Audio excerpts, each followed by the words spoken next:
Hello everyone.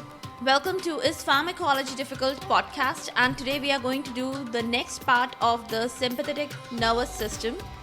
We are going to cover today sympathomimetic drugs, and that is all included in the pharmacology crash course next part.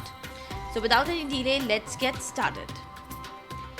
The sympathomimetic drugs, they actually increase the activity of the adrenergic system, and they are classified as directly acting, indirectly acting, and mixed action sympathomimetic drugs. What is the difference in all these three types of classified drugs? Let's get to know about it. The directly acting drugs, they stimulate the alpha and the beta receptors. Indirectly acting drugs increase the amount of the noradrenaline on the synapse, and mixed action sympathomimetic drugs possess both these properties. They act on alpha and beta receptors also, and they increase the quantity of noradrenaline in the synapse. Got it? Let's get further. Next, we're gonna know in detail about directly acting sympathomimetic drugs. Now, they can be again classified into catecholamines, non-catecholamines. Amongst the catecholamines also, we have further classification as endogenous and exogenous catecholamines. The endogenous catecholamines, they are naturally found, and they are adrenaline, dopamine, noradrenaline. The endogenous, these are the endogenous catecholamines. Coming over to the synthetic or the exogenous catecholamines, they are dobutamine, dopexamine, phenoldiopam, and isoprenaline. So these are the exogenous or the synthetic catecholamines. And what about non-catecholamines? Non-catecholamines, they do not contain in their structure dihydroxybenzene nucleus. What is the characteristic feature of a catecholamine? The presence of dihydroxybenzene nucleus, and that is absent in non-catecholamines. What are these? The non-catecholamines, they are examples are xylometazoline, clonidine, phenylephrine. Then we have salbutamol. Then we have methoxamine. They are selective agonists at alpha-1, alpha-2, beta-1 and beta-2 receptors. Now let's in more detail talk about catecholamines. Adrenaline, noradrenaline, dopamine, they are very powerful compounds. They have a very high potency, but their half-life is very, very short. And why it is short? Because they are rapidly inactivated by enzymes like monoamine oxidase MAO and catecholamine O methyl transferase COMT. Okay? Now, they are polar also, and they are not very easily entering into the central nervous system because they are polar. Okay? That is another feature of these catecholamines. Now, metabolism occurs, I told you, by enzymes MAO and COMT. In the liver, it is predominantly by MAO.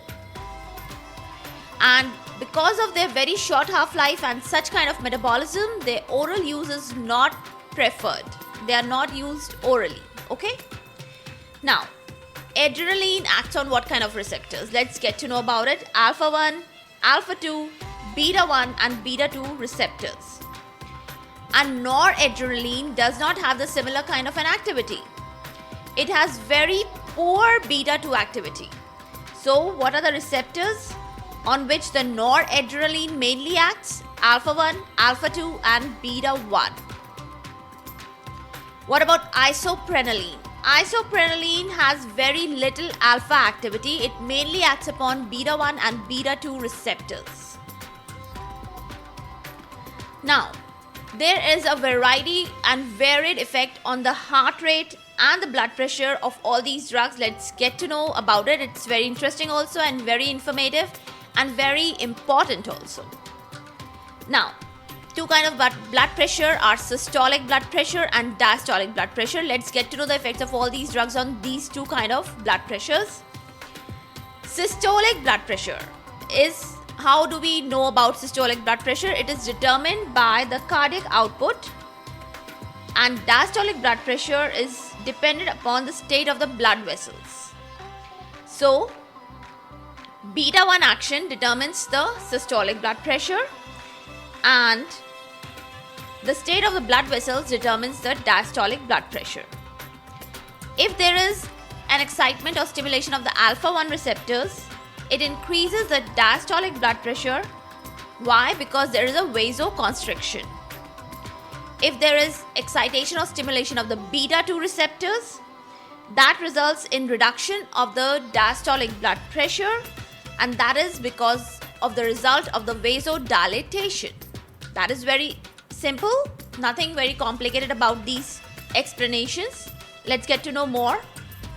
If the diastolic blood pressure increases, then the baroreceptor stimulation occurs, and there is a baroreceptor mediated release of acetylcholine. That is actually a kind of a reflex action. And due to this release of acetylcholine, the heart rate is decreased. Why? Because of the action on the M2 receptors. Now, if the diastolic blood pressure decreases, then that increases the central sympathetic outflow, and that increases the heart rate. Now, these explanations are very step by step, and they are very simple. So no need to repeat it. If you want to repeat, you can go through the recording once again. What about noradrenaline? Noradrenaline decreases the heart rate in normal terms. But if you give noradrenaline after a dose of atropine, there is a seen increase in heart rate. Why? Because the reflex action is abolished. So the heart rate only increases. There is no decrease in heart rate.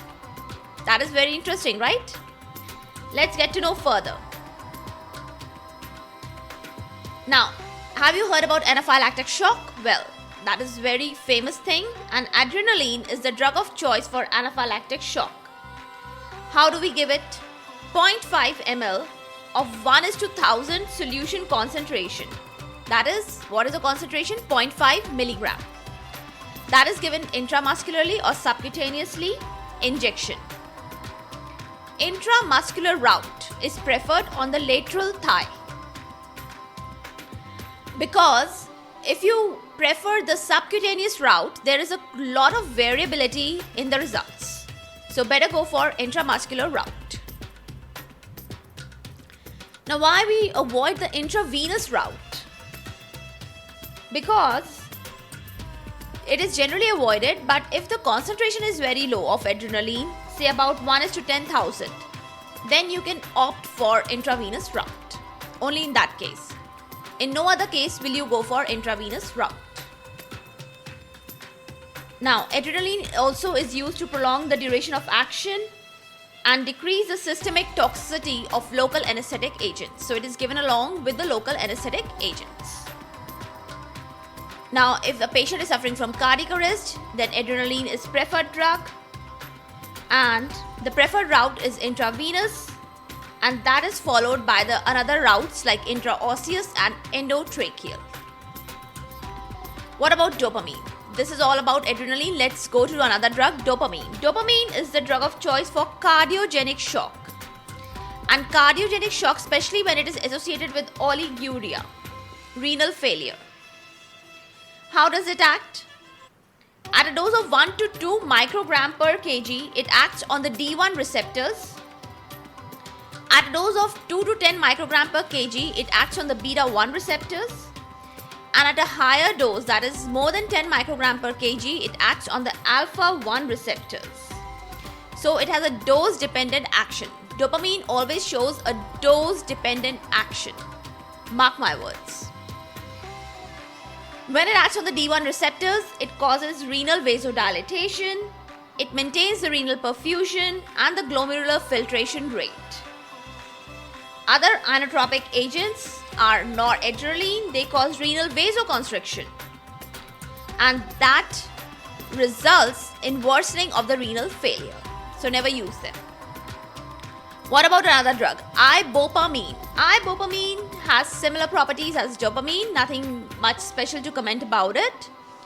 Dobutamine, it is relatively selective beta-1 agonist and it has no or very nil actions on dopamine receptors.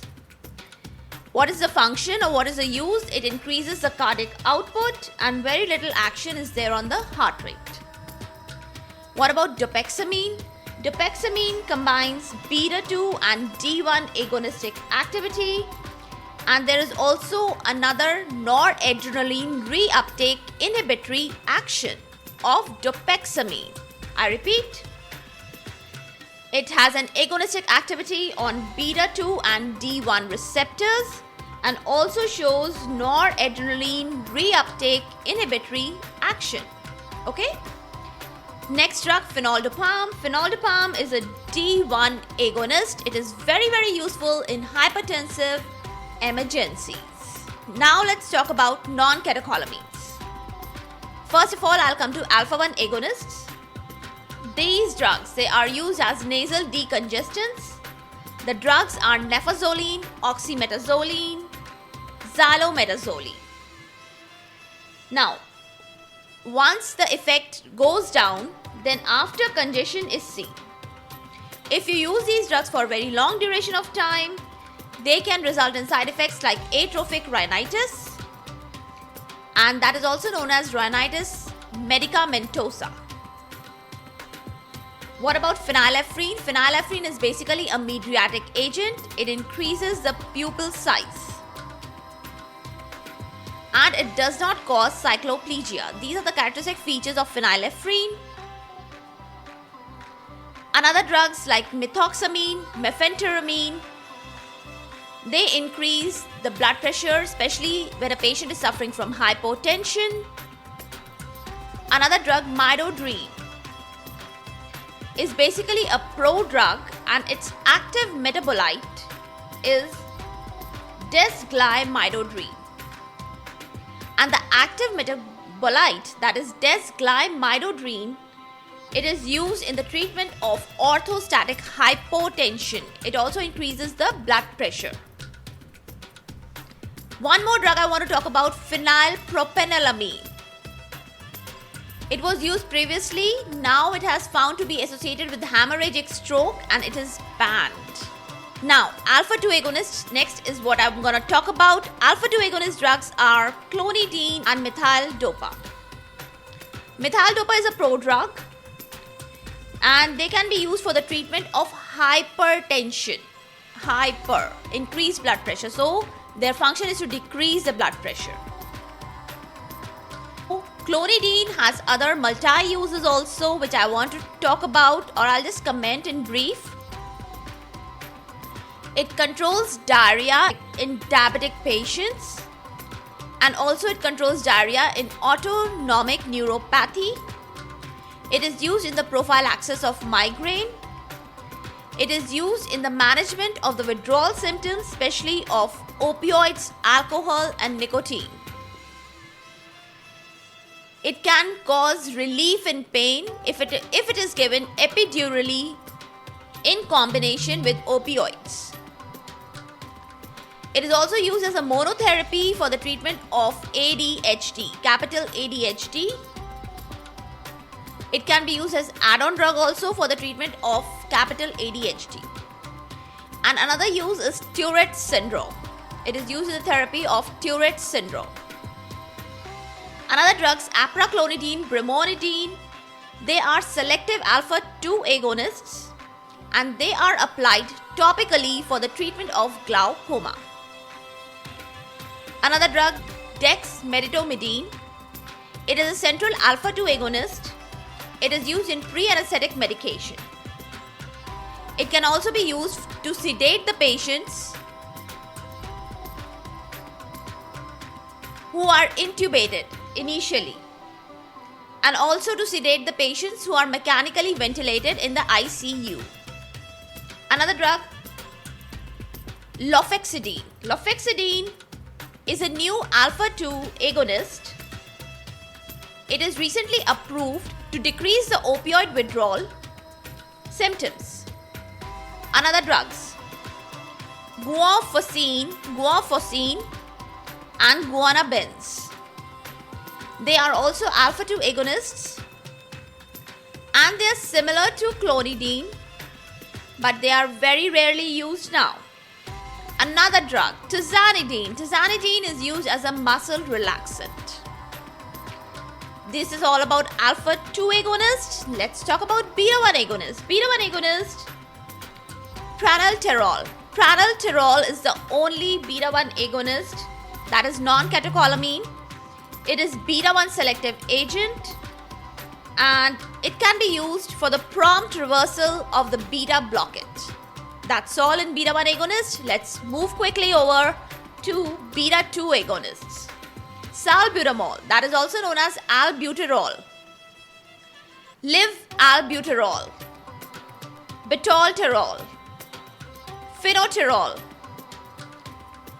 metaproterenol, terbutaline, perbuterol, salmeterol, formoterol, arformoterol, carmoterol, indacterol. These are all selective beta-2 agonists. They are like tongue twisters but quite easy to remember. All ends with terol, I guess so. And they are very useful drugs in bronchial asthma, rhinodrine and isoxsuprine. They are agonists, beta-2 agonists, but their use is different. They are used as tocolytic drugs, that is uterine relaxant agents. Let's talk about beta-3 agonists. Marabegron. Marabegron is a very new drug, beta-3 agonist. It stimulates the beta-3 receptors in the urinary bladder, and it is very useful in the treatment of overactive bladder. Next, we're going to talk about indirectly acting sympathomimetic drugs. Indirectly acting sympathomimetic drugs increase the release of noradrenaline in the synaptic cleft, or they inhibit the reuptake of noradrenaline. They enter the cytoplasm of the neuron by the same transporter which is responsible for the reuptake of noradrenaline. Then they enter the storage vesicles and they displace and release the stored noradrenaline. The released noradrenaline, it activates the adrenergic receptors, and if the dosing is repeated, then at short intervals, tachyphylaxis develops. What is tachyphylaxis? That is rapid development of tolerance. That is generally seen with this indirectly acting sympathomimetic drugs. Let's talk about more of these drugs. Tyramine. Tyramine is present in certain foods. It can lead to the cheese reaction in patients who are taking MAO inhibitors. Another drug, methylphenidate. Methylphenidate is preferred drug for the treatment of attention deficit hyperkinetic disorder, that is capital ADHD. Next, dexmethylphenidate. It is a D isomer of methylphenidate, and serdexmethylphenidate is a prodrug of dexmethylphenidate. Both have been recently approved for the treatment of capital ADHD. Viloxazine. Viloxazine is a new drug. It inhibits the reuptake of serotonin, that is 5-HT, and also inhibits the reuptake of noradrenaline. It is also approved for the treatment of capital ADHD. Other drugs approved for the treatment of capital ADHD are amphetamines, atomoxetine, and pimoline. Pimoline has been withdrawn because it is shown and associated with a life-threatening hepatotoxicity. Amphetamines are basically addictive substances, and they can result in tolerance and dependence. And they are basic drugs. So urinary acidification by ammonium chloride is used if their toxicity occurs. Amphetamine addicts, they also use sodium bicarbonate to experience the kick effect. Next drug, modafinil. It is approved for the treatment of narcolepsy, and that is generally used in the shift workers, and that relieves the fatigue in multiple sclerosis, and also it is used as an add-on drug in obstructive sleep apnea. Solriamfetol is a new drug. It is approved for the treatment of excessive daytime sleepiness, that is in obstructive sleep apnea and also in narcolepsy. It inhibits the reuptake of dopamine and noradrenaline. Last, to wind up this particular session and topic of the day, I want to talk about mixed action sympathomimetics. They enhance the release of noradrenaline, especially similar to indirectly acting sympathomimetics. And they also activate the alpha and the beta receptors directly. That is their qualities. The drugs are ephedrine and pseudoephedrine. They are used as cold remedies for the nasal decongestion, and they're also used for their bronchodilator actions. Ephedrine can be used for the treatment of bronchial asthma. It is a vasopressor of choice in pregnancy. Why? Because of beta-2 mediated vasodilatory action. It does not interfere with the placental circulation.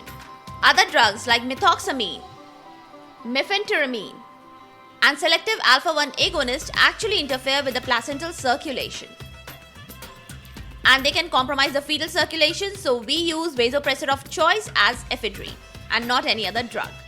With this statement, I will wind up today's session, and in the other upcoming session we will be talking about sympatholytic drugs, all the blockers.